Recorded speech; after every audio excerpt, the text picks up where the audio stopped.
vai encarar o Bragantino fora de casa. Talvez esse jogo difícil. Faz a preliminar do São Paulo. Seja esse jogo difícil, entre aspas, do Corinthians. Né? Se o do São Paulo era o Mirassol fora, o do Corinthians vai ser, que é o time forte do pote 2. É isso, do pote 2 é isso. É o Mirassol do Corinthians, será hoje lá em Bragança. O Corinthians que ganhou só 2 vezes nos últimos 10 jogos com o Bragantino. Foi até puxar isso daí, porque eu tinha essa impressão. Qualquer lugar? Qualquer lugar. Só 2 vezes nos últimos 10 jogos. Uma das derrotas, tudo bem que o Corinthians reverteu nos pênaltis, foi aqueles 3 match points que o Hugo Souza salva nos pênaltis na Sul-Americana. O Corinthians passa de fase, mas perde o jogo no tempo normal. Então, vem sendo uma pedra no sapato aí do Corinthians. Ganhou as 2 do Corinthians no Brasileiro do ano passado, ganhou as 2. As 2 aos 48 do segundo tempo, em bolas meio perdidas ali e tal no final do jogo. E é um Corinthians que a gente vai mostrar aí no telão bem diferente aí, pelo menos é um provável muito diferente do primeiro jogo. Então, olho na tela aí com o provável Corinthians. Tá aí, ó, Vessa, Hugo Souza, é ele. Vitor Jacaré, é isso? Porque o Dorival deu uma entrevista para o nosso companheiro Samir Carvalho e disse: é impossível chegar na sexta-feira de madrugada de Bragança, os jogadores tentarem uma recuperação sexta, sábado já tem, véspera, domingo eu tenho que pegar o São Paulo. Então eu tenho que cuidar, revezar o jogo. Ele dá a entender que vai revezar todo mundo e ele até ressalta. O problema não é Ponte Preta, Red Bull. Tá tudo bem, domingo, segunda, terça, quarta, joga quinta. Recuperação que um jogador precisa tá maravilhoso. O problema é a quinta para o domingo, é Red Bull e São Paulo. Aí não tem muito tempo para recuperar. Então ele dá a entender que vai trocar bastante. Então sairia o Mateuzinho, sairia o André, sairia o Gustavo, sairia o Bidu. Com a possibilidade aí do Gabriel Paulista até fazer a sua estreia. Ele disse que estava bem, estava treinando, estava jogando. O último jogo dele, se eu não me engano, foi no Natal. E aí vinha aquele recesso ali de final de ano lá na Turquia. E aí também o Ranieri poderia ganhar alguns minutos, assim como o Yuri Alberto. Os dois ficando à disposição, mas talvez não começando o jogo e tal. Charles, André, Bidon. Aí o Bidon seria o cara que seria repetido, mais o André, que é menino. E aí Vitinho e Guinegão, com alguma possibilidade de jogar o Pedro Raul e guardar o Guinegão para o final de semana, talvez, enfim.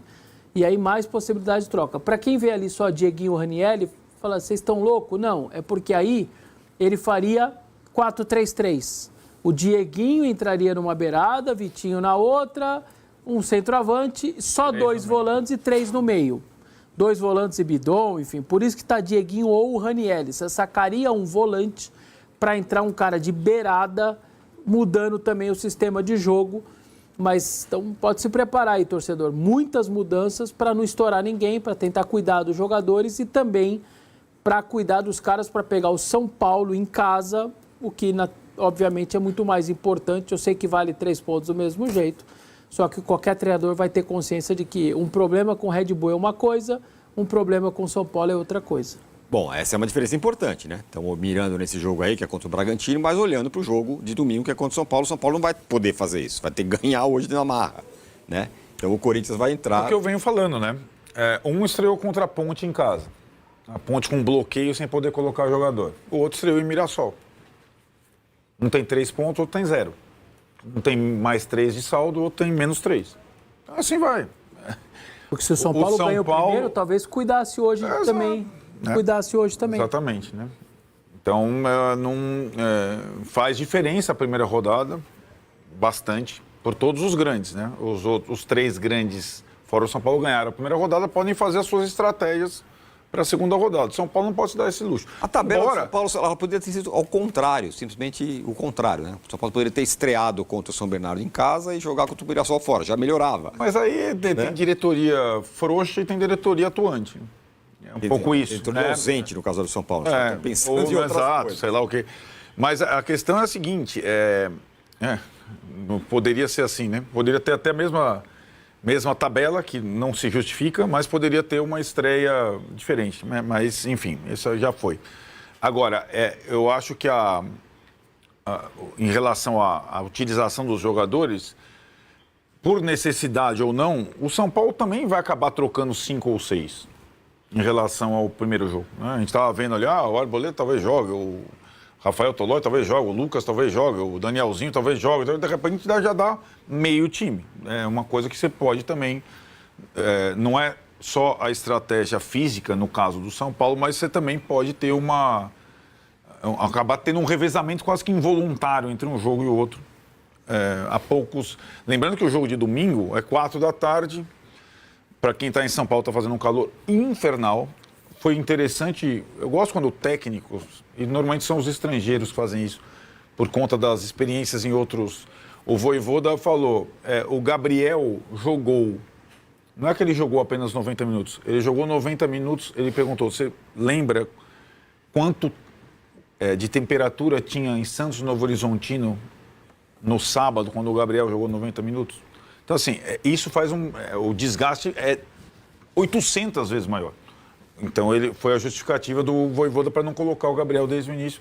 Não é que ele jogou só o 90, jogou 90 num sol e domingo São Paulo e Corinthians, 4 da tarde. Hoje, aliás, é São Paulo, 9h45 da noite, que era um horário aposentado, que retorna e que dificulta o retorno do torcedor para casa, né? Nosso no transporte público. Nosso é o de menos. Agora, Yamin, esse campeonato paulista, ele é um modelo novo, regulamento novo, tal, mais difícil para os grandes, é meio lotérico, vamos dizer assim, porque fica mais difícil. Poderia ser uma oportunidade para outros times. Mirassol, que é um time forte, e aí é onde eu quero chegar, no Bragantino. O Bragantino, ele sempre parece que se vai, mas não vai, né? Bom ponto. É um pouco cansativo, eu acho, inclusive, o Bragantino. É um pouco cansativo. Isso. A gente gostaria de ver esse time com mais brio, porque eu, na mesa com os amigos, parei de falar com aquela coisa que a gente gosta no futebol mais romântico, a gente, não, mudar o uniforme, mudar as cores do clube, mudar o distintivo, pôr uma marca. Eu já não falo mais isso, porque o Bragantino cuida bem do futebol feminino, cuida bem do futebol de base, trata bem os seus funcionários. Eu tenho amigos que são funcionários do clube que trata bem. É um clube sério. Então, a seriedade dos caras é tão grande. Eu vou reformar o estádio. Vou. Só que o meu time não vai ser prejudicado. Eles foram no estádio municipal, gastaram 200, 300 pau, reformaram um estádio. Ah, tá pronto? Meu time não vai ser prejudicado? Agora eu derrubo a primeira pedra aqui do meu estádio. Então, até isso eles fizeram bonitinho, não deixou o time sem estádio. Até isso fizeram bem, não inflacionou o mercado, como a gente poderia achar que poderia acontecer. Um clube que ia começar, paga 10 milhões no Allianz, porque tem, mas não deixa caca no caminho, né? Não faz bobagem. Então, é um clube que é saudável para o futebol. Mas falta esse brio. É um clube que realmente a gente não consegue enxergar um senso de urgência. A gente não consegue chegar aqui e falar o Bragantino vai hoje receber o Corinthians com a faca nos dentes porque quer ser campeão paulista. A gente não consegue ver isso. Eu acho que esse campeonato, esse regulamento novo, ele me lembra... eu só me lembro de um campeonato tão desfavorável para os grandes em 2001, que foi um ano que tiraram o São Paulo, o Palmeiras, o Corinthians e o Santos dos seus estádios, né? Os times só jogavam 3 ou 4 vezes em casa e os outros 11 ou 12 jogos era como visitante para você fomentar o futebol do interior. Era essa a novidade e se empatava, no empate tinha disputa em pênaltis. Eram as duas novidades daquele ano. O Corinthians estava quase para ser rebaixado, o Luxemburgo revolucionou o time e acabou campeão. Mas aí esse campeonato deu Botafogo de Ribeirão Preto na final. E a Ponte Preta fez a grande campanha, a melhor campanha da primeira fase. A semifinal foi Ponte Preta e Botafogo. Esse campeonato oferece dificuldade para os grandes e o Mirassol ou o Bragantino poderia ser o que foi o Botafogo de Ribeirão Preto em 2001. Eu não vi o jogo de ontem, mas Primavera 3, Mirassol 1, já dá uma... A gente já arrefece essa expectativa em relação ao Mirassol, porque o tiro é muito curto, já foi 25% da campanha do Mirassol, já foi. E o Bragantino tem acordo com você.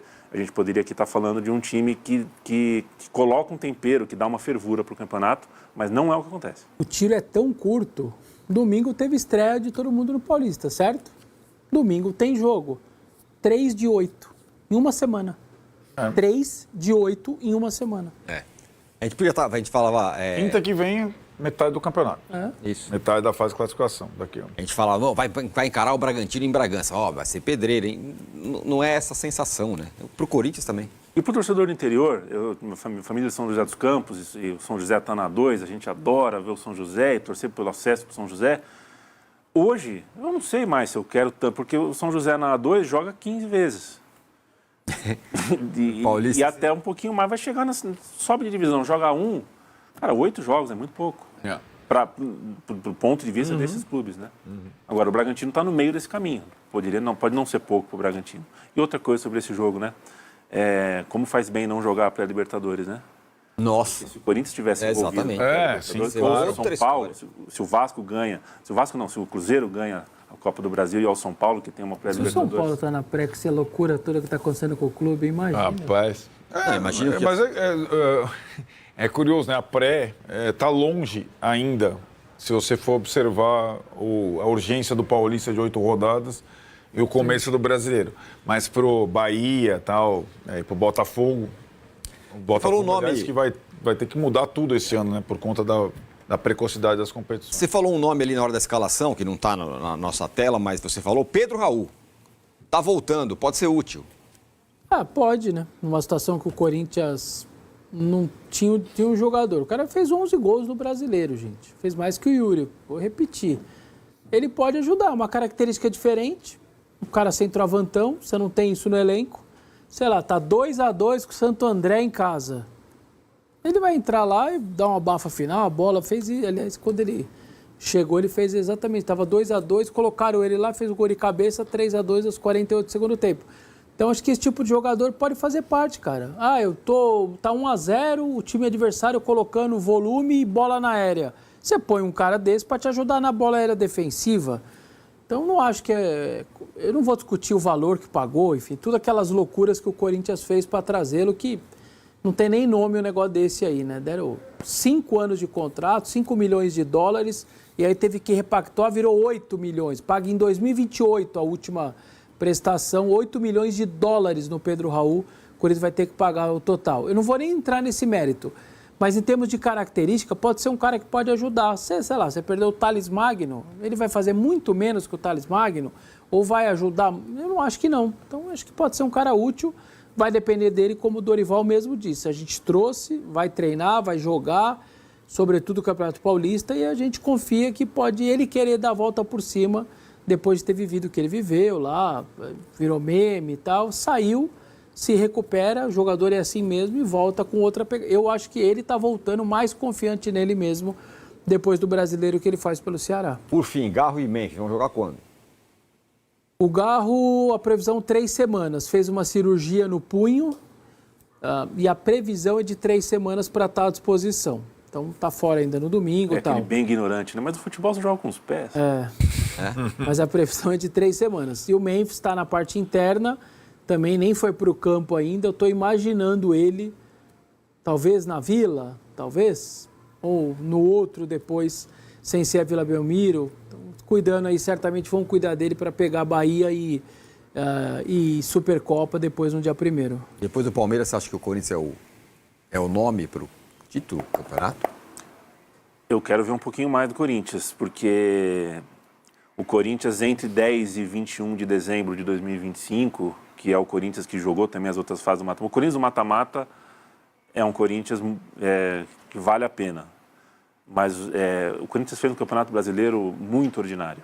Muito ordinário. Então, eu quero ver um pouquinho mais. Porque se não mostrar, aí eu acho que o Palmeiras fica mais folgado ainda nesse ranking imaginário aí. Esse segundo lugar tá vago, né? É quase por exclusão, não tem outro time.